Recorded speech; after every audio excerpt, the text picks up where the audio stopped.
In the Expanse, Enterprise has gone deep. I wonder if the effects are going to look really cheap.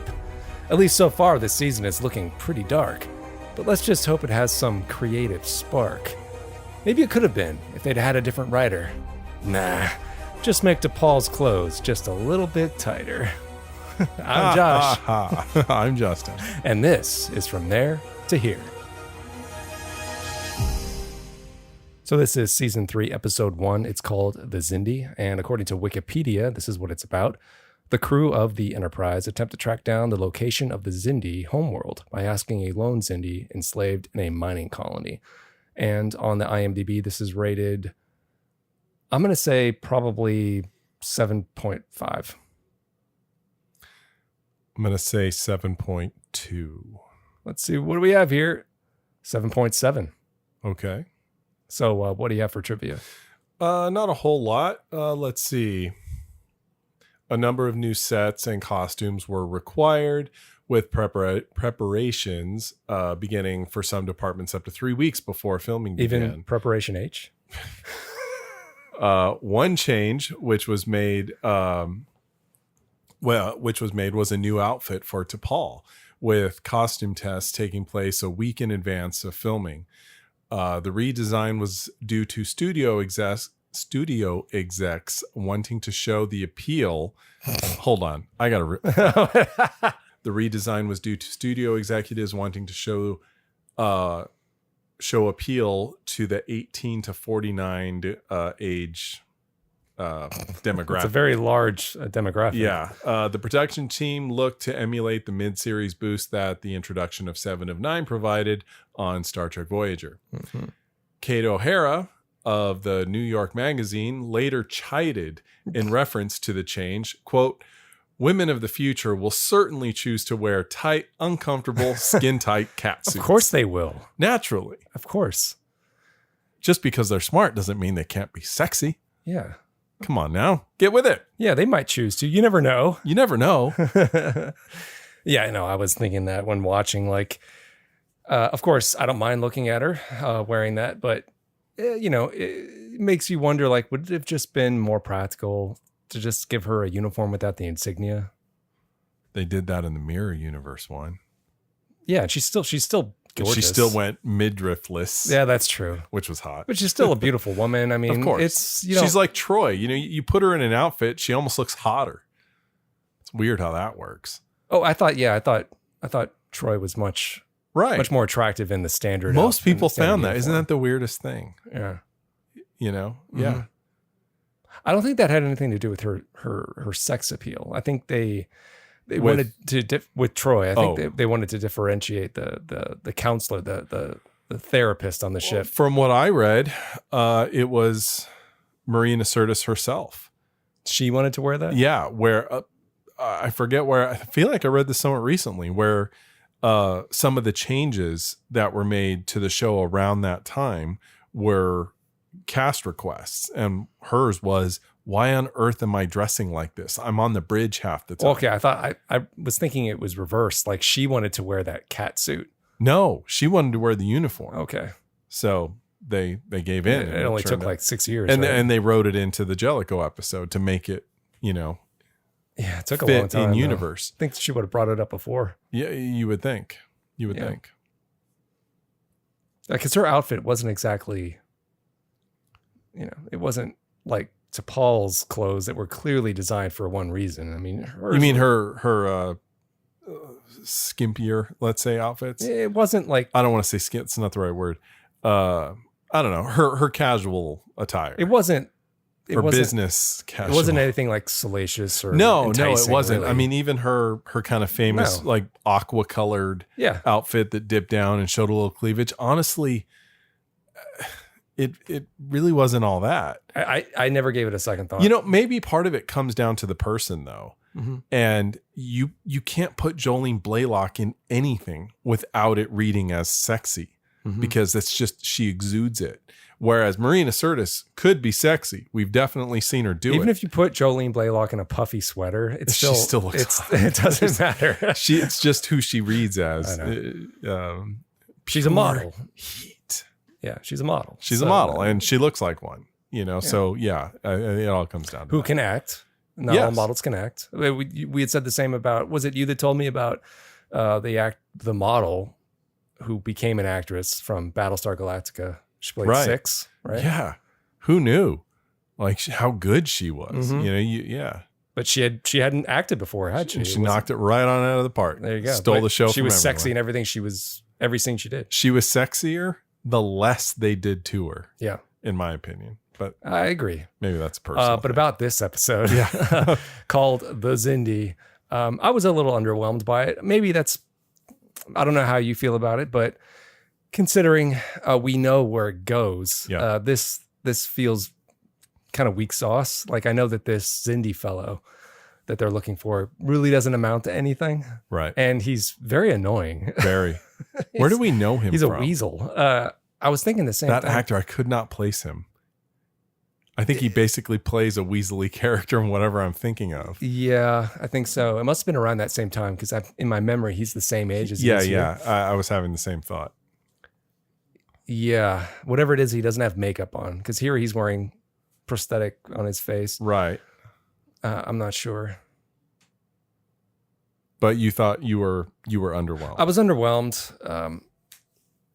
It makes sense at the beginning of this season-long arc that they're going to be starting off small and looking for something Xindi related to help them in their quest to find the Xindi homeworld. But this first stop really doesn't amount to much. I wouldn't really say this episode is about anything in particular. There are a few diversions. This B plot is Trip having trouble sleeping and eventually gets talked into doing Vulcan neuro pressure with T'Pol. I know where that's leading. Yeah, so. we all have to really be talked into that. Yeah, well, I almost believe it from Trip's character, from Petulant Trip, that he would be resistant to that because that's his personality. He is a little bit stubborn. I think he doesn't like to get help from people. So even if it is from a very beautiful woman, a very intimate setting, I think he would be resistant to it. I do buy that. Yeah, I suppose so. If it were Malcolm, on the other hand, I don't think he would say no. No, I don't think he would. So, have you found this guy? I was trying to look. I don't recall the character's name, so I'm running into a problem there. I'll figure it out. Well, what are your impressions of this episode? To be honest, I too was underwhelmed. I really got to say. I feel like I'm repeating yourself. Frankly, yes. Yeah. But I feel like this episode really drives home what I've repeated in recent episodes, which is that they're trying too hard to be something they're not, and they don't know how to do it. And it reads that way. And the whole episode is kind of hurry up and wait, They're hurry up and wait. Hurry up and Explain. wait. Meaning the season finale of season 2, sets up this huge thing. They're entering the expanse. Things are going to be, bodies are splayed open and alive and all this stuff. And it's so horrible and bad. And we're going to pound down the Xindi's door and all that. And they kind of go in with a whimper, honestly. Okay, so some cargo bay is throwing its stuff around. Ooh. They needed to start off with like a freak show. Some sweet little ensign girl walking in and then walking out. Ah, my face! Ah! And it should have been horrible. And Archer should have said, full speed ahead. We're going no matter what. Yeah, they really set us up to let us down. Yeah. Because the Expanse was supposed to be this threatening. The episode, yeah. The Expanse. Yeah. Saval mentioned that, this crew went in there, they made them insane, and they were anatomically converted, this other crew, and you're like, oh yeah, this place sounds pretty spooky. And then we get in there and you're like, what's so bad about this place? So a room it's a poltergeist room, like, oh, big deal. And then there's a planet where people are mining. I mean, I guess that sucks, but what makes this so different than any other point in the universe? Nothing. Nothing. I was like, well, what's the big deal? Is it supposed to be like Star Trek V, where the Great Barrier, it's like the danger is an illusion? But it certainly seemed like it was dangerous when they showed the Event Horizon video. Well, yeah, they showed that, and then Saval. You figured out where that guy was from. Tell me where he's from. Yes, I did. Okay, do you want me to just tell you, or do you want to give guess? Me a hint. Go ahead. TNG. Not helping. Season 2. No, Season 1. Not helping. Not there. Not there. Kind of like Hick-like in a way. Hick? Hick-like. Who's Hick? No, not like. Oh, you mean like a hillbilly? Like a hillbilly, like Okay. A little bit. Okay. From season 1 of TNG. Season 1 of TNG. Oh, do you get it? You got it? Yeah. We need our medicine. Yeah. What is that? Symbiosis. Symbiosis. Yeah. A very, very underrated performance by Barrick Muttrick. Merrick Buttrick. Who would you say? Really, I said it. Barrick Muttrick? Is that what you said? I mixed the M and the B. He gave a fantastic performance. Oh, he's very good in it. Even the guy that we're just bringing up now. No, he was. He was. Where is it? I need it. Put it in my. Oh. Yeah. How are you feeling now? Fine. Much better. We're good. Yeah. It's all right. Can you leave? Yeah. No, man. This opening episode kind of gives me a sense of foreboding that it's not going forward any good or any better going forward. Yeah, I mean, just because it. Well, like you just said, I wonder why they set it up to be this very spooky and terrifying place, and they get there and it seems it's just space. Not that bad. This is like any other planet they've been to. No, I'm not talking about the planet, just the expanse itself. Right. Being in there was it was like something wrong with it, but it's not really that bad. And Archer's acting all full of steam and all of that, but he's doing it. They really needed to come up with something different other than, we're going to go down to this facility to talk to a guy that knows a guy. It's man. And that guy is another actor that Stephen McHattie was the foreman of this installation or whatever, who of course the mining facility famously was in Deep Space Nine in the Pale Moonlight. It's a fake. That guy. Yeah, that very guy. Distinctive speaking style. Yeah, and not in this, but in anything else you see him in, an incredibly intimidating guy. I mean, I would just soil myself if he was questioning me. That's why he plays a Romulan so well. Very well. But man, no, seriously. I just feel nothing was right in this episode. That's not to say that it's bad. It's not that it's bad, but it's full of. But you admit, it's spinning its wheels. Yes, I agree. But would you admit we'd feel about it differently if we did know where this was going? If this was the first time we were experiencing this series? I don't think so. Because even if I didn't know the details, frankly, nothing happens. Nothing happens. You can't come off of what they were hoping was their best of both worlds season finale and then go into the season opener where Archer and Malcolm are just looking for a guy. Well, in the episode's defense, if we were watching this for the first time, we would have no idea that the Xindi are multiple species. We open up on the Xindi having a council meeting, which was weak. Which is very weak. It's given red backlighting to give us the impression that they're evil. And the CG for the insectoids was really bad. It's for like 2003 or 4, it's okay. But if you can't do it, don't do it. I agree, but it's okay. They couldn't have done it practically back then. No, of course not. But it just... Well, we open up on this council meeting. And this we get a few council meeting scenes throughout the episode, kind of sprinkled in here and there. So we have no idea that the Xindi are 5 different species. We don't know. We know these people are responsible for sending that probe. Right. They talk about it. Right. But we don't know that why they are all we don't know why they look different. It's a mystery. We don't know when we get the information from Phlox about, it's a Xindi, but it's not a Xindi. That actually means something. Mm-hmm. But to us, it's like, oh, well, then why is it that? Why does this guy who says he's a Xindi not look like an insectoid or that thing that was burned? What's going on here? That alone could be intriguing enough to make this episode much more enticing. I admit that. Right. But since that's gone now. Well, yeah, but the context of the discussion in that council meeting was, hey, this human ship just came into the expanse. What should we do with it? And the insectoids want to kill it, want to blow it up. They're like, it's an invasion force. Well, of course they're coming to invade us. We just shot up their world. And someone else is saying, no, we'll just watch it. We'll just watch it. Okay. Yeah. Why? That's the start of my problem with this episode. It makes no sense. Mm-hmm. These people, for whatever reason, are convinced that humans are the reason for their downfall. And they've already sent a probe to They've destroy already the planet. struck the first blow. Why would they stop now? Just go blow up the Enterprise. Yeah. What if you think it's an invasion force, the start of one, or if you think it's a scout, blow it up.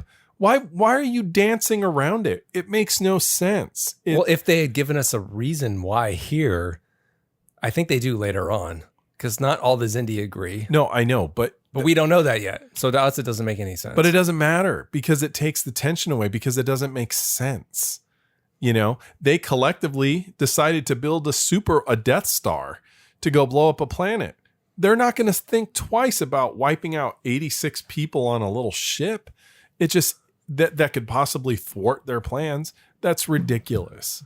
And it starts the episode off on a bad foot, you know, and then you have Malcolm having his little tizzy about, well, that was not about this. It was about who's in charge and their muscle and their brutes. Maybe you should explain what that is about his feelings about the Makos. He said because, you know, Malcolm is from a military family. So it's a naval family, right? A naval family. Yeah. So when they're set to go down to the planet to, you know, raise some hell. They need to go rescue. Yeah. The Makos are on the ship now, which are basically Marines. And Major Hayes is in charge of these guys. And he's saying, well, we should go do that. You should stay up here. You know, what if the ship gets boarded? And didn't we call him Major RFK in the previous podcast? I think so. Yeah. Stephen. I missed it. Something. Yeah. I like that guy. I like that actor. Yeah. There's something about him. I like him. But he's having his personal beef with him because he thinks it's a kind of a power move to show who's boss and all of that. The problem, though, just like with this episode, is that Major Hayes is a good guy, personable, likable guy. You don't even have to know where the series goes. In this episode, he's affable, friendly, eager to chat, all those things. And there's nothing confrontational about him. He's saying please and thank you. And he's nice. All of his Makos are nice. And there's nothing threatening about them. He in no way was clearly trying to do that. Well, we know that, but from Malcolm's point of view, Malcolm is the antagonist. Clearly, to him, yeah. Well, no, he is the antagonist. Well, you're right, because Major Hayes is not at all being antagonistic, and that's the problem. He's got this idea in his head, and he's trying to make a conflict where there isn't one. Just like the Enterprise going into the Expanse, where there should be a conflict, but there isn't one. And I cannot wrap my head around the idea that they wasted in the first episode with them just trying to find some guy. You know, to me, it seems blatantly obvious that they are going to draw attention just by sailing into the Expanse. They're not going to have to go find the Xindi. The Xindi are going to find them. So for Archer and Malcolm to be down on the planet doing this was just a waste. It made them look kind of stupid, honestly. And Archer's so gung-ho and all of that. And then, you know, the prisoner guy, I should call him Captain Exposition, who, as they're climbing the plasma shaft, well, no, that's actually not true, Captain. You see, there's the Xindi has 5 distinct species, and who talks like that? What? It's just it was ridiculous. Yeah. It was just ridiculous. And then don't even get, I mean, we might as well just go to the T'Pol trip thing. Sure. I mean, here we are. Mm-hmm. You know, as you and I, when the episode started, we were noticing T'Pol's outfit, which honestly, it's a little low cut, but it's not vulgar or anything. It's still professional, but a little showy. It's very like Buck Rogers-esque. I know the one later on that's white looks much more like that. Yeah, it looks like Wilma's. Yeah. But This looked nice. I like it. You know, and I didn't feel like she always wore tight stuff anyway. So it's like, what's the difference? Yeah. But this one is a little bit. Sure, it shows more of her neckline and all of that. But then, of course, you know, there's the neuropressure scene where I think there's like a pervert that's a producer there. Because I don't know, man, because he seems to like certain clothes on her. And what I don't understand is if it's your goal to just get Blaylock to disrobe, okay, come up with a better reason, because the way they always set these scenes, it feels unnatural. Yeah. T'Pol is a Vulcan. She is not going to feel the same way about that situation that Trip would. And they do kind of play with that a little bit. But the way they shoot it, the way they present it, they make Jolene Blaylock, God bless her, when she tries to do a certain thing, she gets her constipated look. and you know what's going to happen. Like, when she sits down and she tells him, oh, you know, push this spot. Oh, yes, right there. Oh, that's exactly what I wanted. And you're like, oh, first of all, it like makes you uncomfortable to watch. Yeah. But they had her take her top off to do that. Mm-hmm. And there's no actual reason she needed to do that. No. And they do that so you can see some side boob. Yeah. Which you do. So fine. I think you see her butt crack. I think you do. I don't know. I think you see a little bit of it. Yeah. I don't know. But I just, if you're going to have her do it, just write it into the scene to make it make a little more sense, you know, because he could do that without her normal suits are so skin tight that he'd be able to hit that with no problem.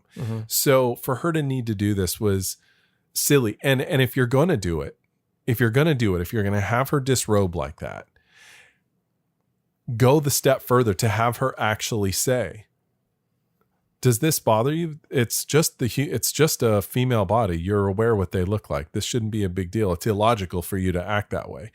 You know, she's clearly feeling, you know, and doing her constipated look as she does. And it's off-putting. What she should have done, maybe something along the lines of, and this is an episode I don't think anybody ever brings up from Deep Space Nine, but Profit and Lace.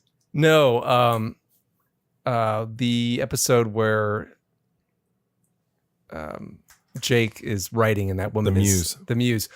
He goes to her quarters late at night and she's going to help him write. And first he's very nervous because he's alone with her. And she says, and he has no idea what's going to happen. No, but she says, you've never been alone with a woman before? And he says, no. He says, well, whatever it's on your mind, put it out of your mind. It's not happening. We're here to work. Yeah. So if T'Pol says something like that, like if that's what you're thinking, put that out of your mind. This is neuropressure. It's nothing sexual. Right.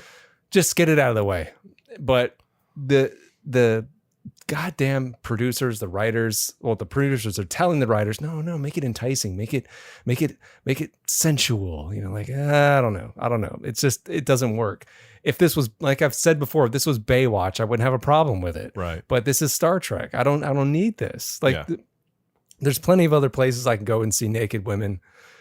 I don't want to see it here. It's not right. This I said before too. I feel bad for her. I feel embarrassed for her because I know she's on set, you know, wearing pasties, and it's maybe that's what we're feeling when we see these episodes cut together.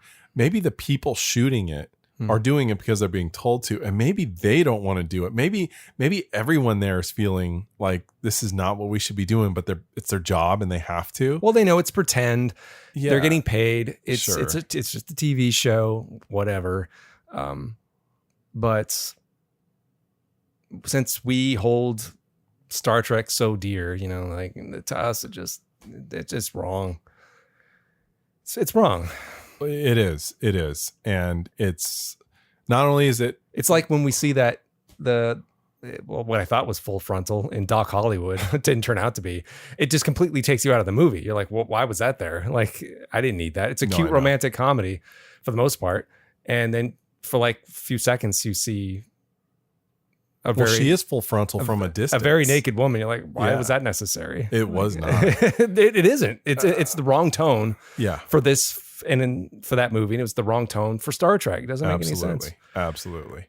It's like, what is this, Showgirls I'm watching here? Like, if I wanted to watch Showgirls, I'd watch Showgirls. The only thing that made that scene work about halfway through was Trip. Yeah, because he gets kind of... Because he starts getting a little childlike. Hey. He's like, hey. No, that's what he does. No, not at all. And she goes, did you think this was something? He goes, no, don't be silly. I wouldn't think that. That was funny.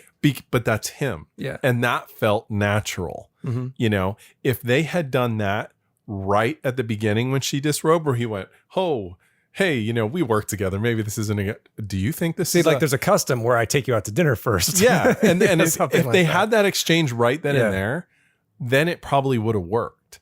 But they held off too long and they made salacious this thing that didn't need to be. Yeah. And then, you know, the very obvious, oh yes, right there. Yeah, right? that's the low point. That's when it gets really bad. Stop. Mm-hmm. Just stop. Just do it on her face if you need to. You know, have it be on her face. Don't say it. It's embarrassing because I'm sure everyone that were technically making the episode, you know, the director, the producer, all that, I'm sure all of these people felt the same way. Like, this is the wrong tone, but they were obligated and they had to do it. You know, maybe at the end of the day, the dirty old man is Rick Berman. I don't know. You know, it's hard to say. I mean, well, they were clearly desperate. Yeah. They needed the ratings. Yeah. And do you really think giving her a V-neck top is going to make the ratings go up? Do you really think so? They wanted something that was more eye-catching. It's colorful. She had 2 different colors. Yeah. She had pink and green, I think. But and as you pointed out, her skin was very brown. Yeah, she looked very bronzed. Well, like she'd been tanning all summer. Well, she was about to do a nude scene, so she probably was all tanned up. But yeah, I mean, the producers, UPN, they saw that 7 of boobs helped. Right. So they're like, well, let's just do it again. We have Vulcan of boobs for our show. Which really just blows my mind because you and I were, I think, correct me if I'm wrong, when Voyager was originally airing, we had definitely petered out and stopped watching for a while. But I think we came back towards the end of the series and like actually watched it live. I don't remember. I actually, unless it could be. If my memory is faulty.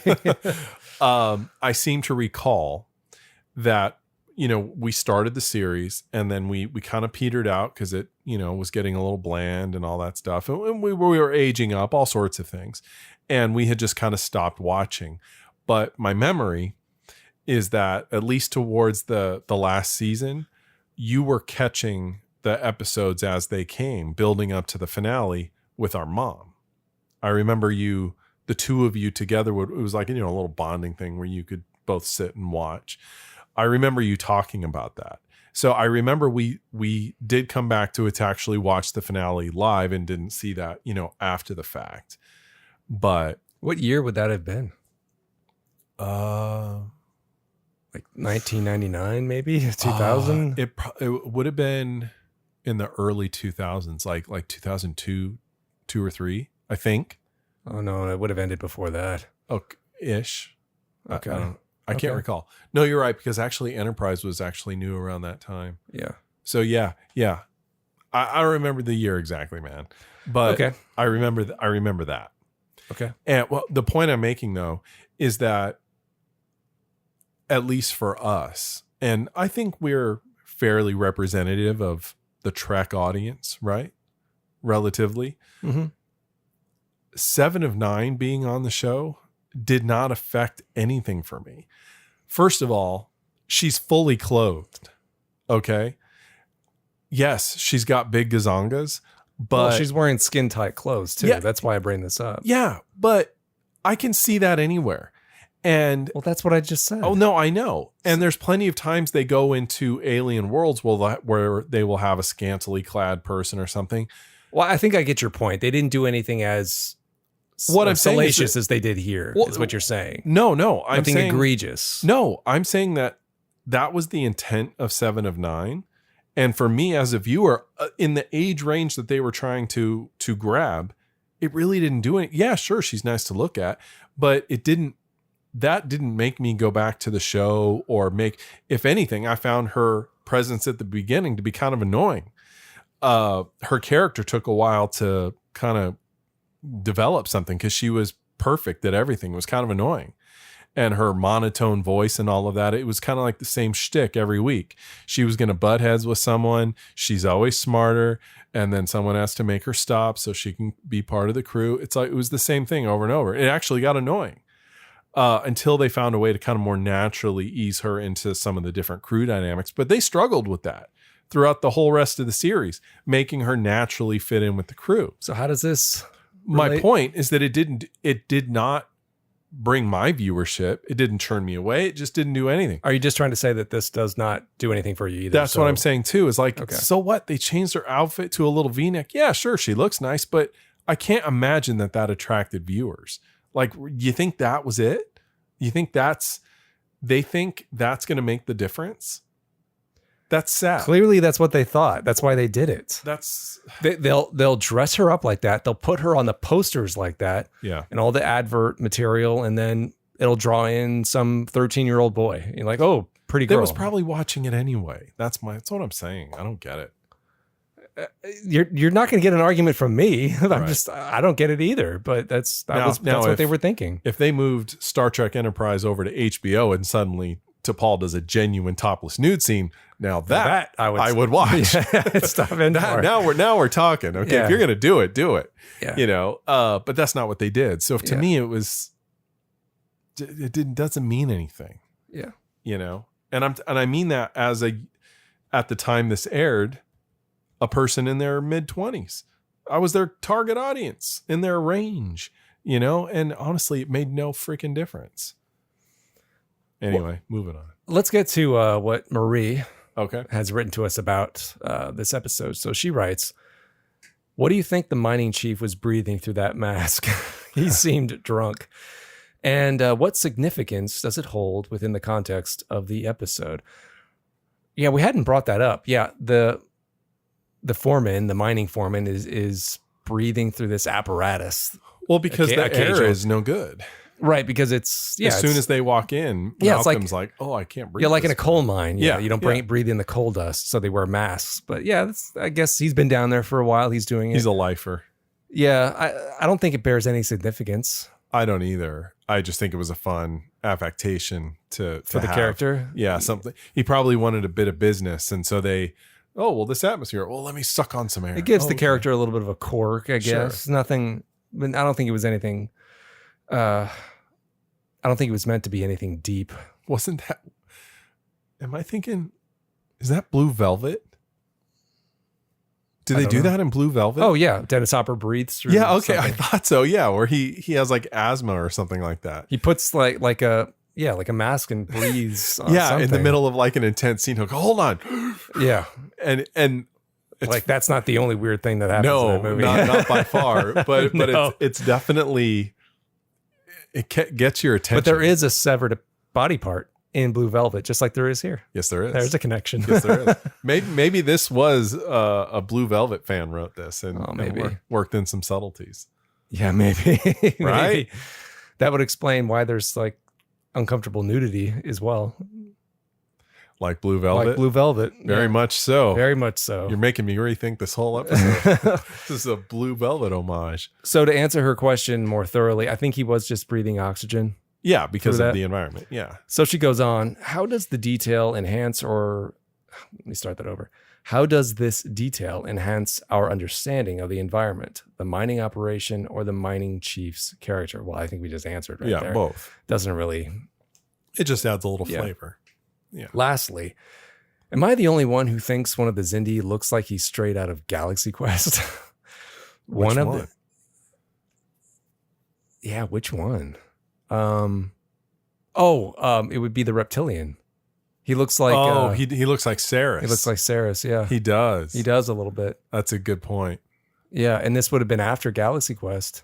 Galaxy Quest was 99, so maybe they did. Well, yeah, I guess. So possible. no, Marie, you're not the only one that thinks that. No, I see it too now. Yeah. You're right. Well, thanks, Marie. Would you Marie also wrote in about the episode in general, if you'd like me to read that now. Oh, yeah. So she writes, "Hi, guys. Reflecting on your Bounty podcast episode where you discussed gratuitous awards and Baywatch. Have I read this before? I don't know. Read it. And I'll tell you. Okay. I couldn't help but laugh out loud. That whole discussion reminded me of the Peter Griffin side boob hour. I think I have read this to you. This is kind of familiar. I think I read this first paragraph too, but I'd forgotten about it. Okay. But I think because I said, is Peter Griffin Family Guy? Yeah. But I don't watch Family Guy, so I don't know. What's funny is that I listened to this podcast episode the night before I watched the Xindi. It almost feels like I subconsciously predicted there would be side boob in this episode. Well, there certainly was. Yes, there was. Overall, I liked this reboot quote. The Xindi sets up some interesting plot lines, but there were areas that left me with mixed feelings and so much to say. The introduction of the new location on the ship initially had me guessing. Perhaps an astrometrics lab? Yeah, we forgot to mention the episode opens up on their what would you have it? Their operations center, their new their war room. Yeah, their new war room, and it's very weak, very awkwardly set up in dialogue by Scott Bakula. Very awkwardly. Yeah. However, Captain Archer's monologue quickly clarified it. Okay, there you go. Oh boy, at least she thought the same way. This was a neat narrative trick. Well, it wasn't that neat, though it felt a bit heavy-handed. There you go. Yeah. Speaking of Archer, his decision to publicly dress down a subordinate for doing his job was troubling.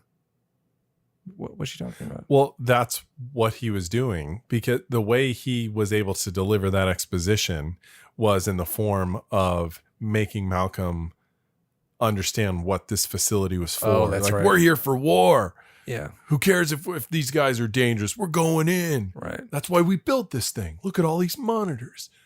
Starfleet put a lot of man hours into this. And what's it for? They made a lot of trips to War. Best Buy for all these monitors. 2 truckloads and a plasma. They got a good deal. Going back to her letter, such actions can seriously damage crew morale, and I hope that this doesn't become a reoccurring theme. I don't know, does it? I can't remember. I know that Archer definitely his persona shifts, and yes. he does become more bullheaded, more desperate. Yeah, whether or not he continues with moments like that where he's kind of unnecessarily rude to someone, I don't recall. I just think personally, I think this is an example of just poor writing. But I do know that he has that shift. So she writes, it was refreshing to see a female character in Special Ops. Yeah, there's a female Mako. They've got their own Vasquez. Right. Although the fight scene felt somewhat unrealistic. The portrayal of girl power was a welcome addition.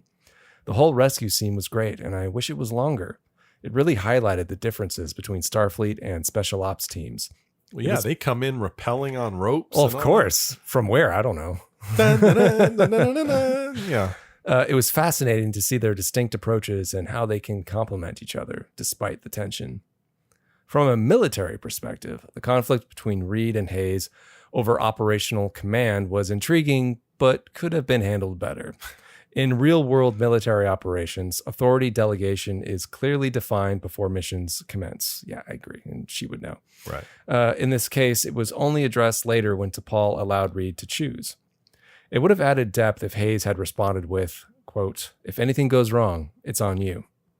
Additionally, Admiral Forrest or T'Pol could have clarified the chain of command earlier to prevent such conflicts. Very true. Reed's acknowledgement of the merits of a special ops unit was a nice touch, but it would have been more impactful if he had expressed this directly to Hayes instead of to Trip. But if he did that, then there would be no conflict. Well, of course not. Then they'd shake it out and be done. The change in the opening song didn't quite align with the series' tonal shift for me or us. We said the same thing. Yeah, no, we haven't brought this up. Yeah, so season 3 and 4 has this. I called it like a country boy version, or like sitting by the fire. Yeah, sitting by the fire. Yeah, it feels wrong. Like, it just does not feel right at all. Been a long time. Getting from there to here. They sped up the tempo, but in doing so, they actually made it more friendly. Yeah. Which is not what the tone of the season is all about, and it just flies in the face of it. If the show was called Wagon Train, then it would work. You know what musical bit would have played perfectly for this season would have been the alternate opening credits they make for the Mirror Universe 2-parter. Oh, right. Remember? Yeah. They have this dark, ominous music. If they had done that, that would have set the stage and people would have said, "Oh my, what's going on here?" And they would show clips of Florida being destroyed and all that to show like the consequences. And instead of the space flight stuff, show stuff like that, the militarization of Earth and how things have gotten really dark. But they didn't do that. No. So she continues, "It felt like a missed opportunity to truly set the stage for the new direction." Yeah, and we clearly agree. Yeah. Phlox's potential matchmaking antics added a lighthearted subplot, but it's the Xindi who truly captured my interest. The concept of a council and multiple species representing one race adds a fascinating layer to the narrative, and I'm eager to see how this storyline unfolds. Multi-language and aquatic species, very cool. Well done to the design and prop teams this episode. The mining chief and 31 different species worth of sewage made my skin crawl. Yeah. Well, now what would have made that scene even better when they're going through those tunnels and 31 species of waste and all that. You should have had Malcolm in the background. Oh, that would have been like was that in dialogue? Did they say that? Yeah, they actually said that. Okay, I guess I just missed it. No, they said it, and it made me think of Shawshank. Of course, they should be hurling. They should be so foul, but they didn't do that. Yeah, missed opportunity. That would be, I think, the key phrase of this episode. It might be of the whole season. We don't know. I don't know how I'm going to feel about the rest of it. It's not starting off very strong. No, so far. Well, I'm not optimistic now. Yeah, it could flip. Me neither. It could turn around.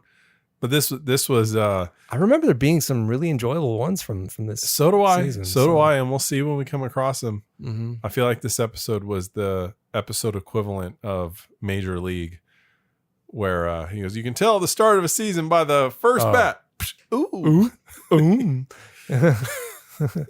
I think he goes, "Oops," like that. Yeah. Okay. That's what I feel like this episode was. Yeah, it did have that feel, didn't it? Yeah. A whole lot of like build up and then didn't work. Yeah.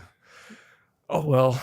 Was there anything else you'd like to bring up about this episode before we move on? We talked about the theme song. We talked about the new room they built, their war room. That war room was so weak sauce.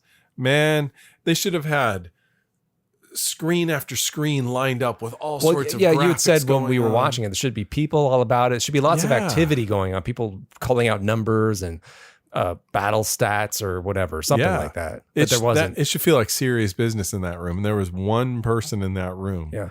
And the displays were tiny and spread out. It just felt weak. Yeah, like whenever they would go into like what is that British intelligence place called? Something Park. I don't know. Bletchley Park. Like the code breaking center. Okay. Like they'd go into a room and it would always be a beehive of activity. There'd be people typing and then people going, and you're like, yeah, make it busy. Make it like that. Yeah. There was no one there. and it's a couple these monitors, what are they doing? It's a couple of they're just showing graphics. Monitors. Graphics of what? Yeah, like there should be statistics going. Yeah. It should have taken a lot of work to make the data that would go on. They have a special ops military marine. They should have a special ops got people in that room like this specifically to study the Xindi. Like Stephen Culp, that's his name. Oh, Hayes, Major Hayes, and I remember that because, unless I'm mistaken, he's the son of Robert Culp, who is Maxwell in Greatest American Hero. Yeah, okay. Who was always wanting to run scenarios. You know, come on, Ralph, we got to run scenarios. We got to do this. I think I can see a resemblance. So they must be related. Yeah, I would have liked the little subtle nod to his dad, and he could have Major Hayes walk in there. Oh yeah, we should run some scenarios in here. You know, something like that. Subtle nod to a TV show barely anybody remembers. That no one would remember. Oh, come on, people remember that show. Well, they remember the theme song. Did you know that Robert Culp was actually a prolific writer? I did not know that. He wrote TV show after TV show. He was everywhere. He was like the Carrie Fisher of his time. Really? He was just left and right writing scripts. That's surprising. Like I didn't know that about Sam Shepard either. What did he write? He was a playwright. Oh, that's right. I had no idea. I thought he was just an actor. Right. You never know. It turns out he was an award-winning playwright. You're like, okay. And you're doing Baby Boom? So there's nothing else about this episode I think I want to bring up. It was very lackluster, very disappointing, very kind of just dull. Yeah. It wasn't very exciting. The subplots aren't interesting. I can't say there was anything I'd want to highlight about it. No awards I want to give out. Do we have an award for awkward sexual situation? Oh, wait. Oh, man. I did have an award. But now I forgot what it was. It was the Shatner Award for overacting. Oh, I was going to award the prisoner guy on the planet, the guy from the Symbiosis episode. He got the Shatner Award? I think he deserves the Shatner Award because he was pretty bad in this. Oh yeah, there was that one moment where I almost laughed out loud. Did you almost laugh too? I think I probably did. That's probably what clued me in. Like, oh, this is overacting. He's really off the mark. Well, I don't know if we're thinking of the same moment, but it was right after the Makos had stormed the place. Oh yeah, I remember. Okay, that's not the moment I'm thinking of. No, but right after the Makos had stormed the place and they'd freed Trip and Archer, and they're about to go up this like staircase or something like that. And then that guy just suddenly starts walking like do. Like he's like, I'm coming with you guys. Do. And he's like looking around like, don't mind me. Don't notice me. And then all of a sudden they're like, wait, where do you think you're going? I was like, could they have gotten a better take of that? That looked really bad. Well, I thought throughout the whole episode the guy was hamming it up. Tell me, anyone listening, tell me if you were about to laugh in that moment, because I don't know. Well, I think it was meant to be that way. I don't think it was meant to be funny totally like that. He was playing like, don't notice me, you know. But I've expected him to almost go like, but of course, start whistling. It sticks out because it's tonally completely out of place with that action scene that was happening. Okay. You know. But yeah, I think he gets the Shatner Award for overacting. Okay. I wouldn't, it didn't occur to me to give him a Shatner Award, but it's your award to give if you wish. I'm giving it. Do we have one for awkward sexual situation? Well, we sure need one. Because there's going to be more. Then maybe we should just award it now and never again, because it's going to be every episode now. Every time they do neuropressure. Well, not necessarily, but what should we call it? We've referenced 7 of boobs plenty of times. Yeah, I mean that would be fitting, given that was really the first glaring, example of Trek doing that. Yeah, call it the 7 of boobs award. I mean, yeah, it does seem a little easy though. Yeah, but I can't think of anything else though. We usually honor it to the person that started it. That's true. And she was definitely the poster child of it. But there was nothing, I don't know. There was nothing awkward about Seven doing that. She never was in a situation like this. No, there was 1 or 2 episodes where they actually did have her stripped down.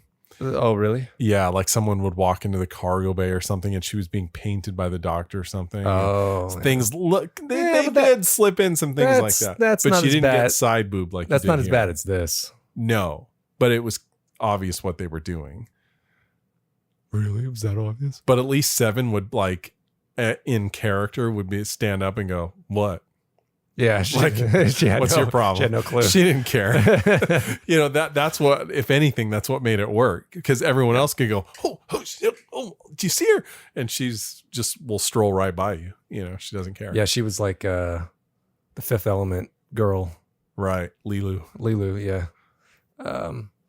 I guess, unless we come up with something better, then I guess, 7 of Boob Award for unnecessary sexuality or something. Yeah, that's about it. Okay. Unless we want to give it to Troy. Somehow give it to Troy, because she was the first with her low cut tops, even though we didn't consider it. That never entered my mind as something. Fair enough. So nor mine. So I think it does belong to 7 of 9. Oh yeah, absolutely.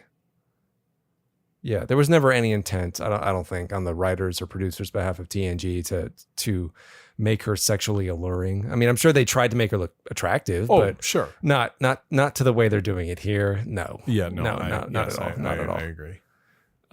Wait. Okay. No, this doesn't work. But what about the Sub Rosa Award for uncomfortable sexualization? Ooh, yeah, that's good. Yeah, you like that? Because that was uncomfortable. Very. You have to see her have her O face. Yeah, multiple times. Yeah, the Sub Rosa Award for what? For unnatural sexualization. Is it really unnatural? Well, that was for uncomfortable sexualization. Yeah. Sub Rosa. Uncomfortable. Yeah, the Sub Rosa Award. All right. Okay. That's better. There you go. That's more original. Yes. And of course, Trek fans know exactly what that is. Oh, yeah. So, yeah. Like, that one. Yeah, I remember that. Although you and I rewatched that not all that long ago, and we quite enjoyed it. Yeah, but those scenes were kind of awkward. They were, but they were well done in what they were doing. Frakes directed that one. Yeah, I know. But still, when Picard walks up on her and she's, orgasming, you think he would have that would have been where he should have been like, hoo. He's like, I'll come back later. It's almost like that moment in The Naked Gun where the janitor walks in on him. Sorry, fellas. Sorry. Finish your business, guys. Yeah. Agreed. Yeah. Okay.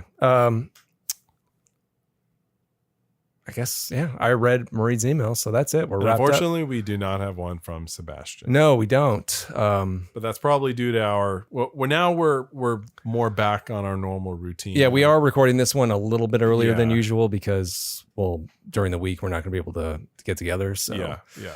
But we're pretty much caught up. So what's coming up next? What's the next episode? Give me a quick second while I pull that back up, because I was spending time trying to figure out who that guy was. Richard Lineback, by the way, is his name, if you're curious. Of what? The Trek guy that we were curious about. That's his actual name. Oh, okay. Yeah. From Symbiosis. Symbiosis episodes. It is Anomaly. Don't remember. Maybe that's going to be the case with a lot of these because it's all one long arc. I have a feeling it is. Anomaly. Yeah. All right. Hopefully, since this was so lackluster, they can only go up from here. I hope so. I hope that's the case. All right, Phenomenon. All right. Well, we'll come back to The Expanse next week. Looking forward to it. Hopefully, it's better than this one.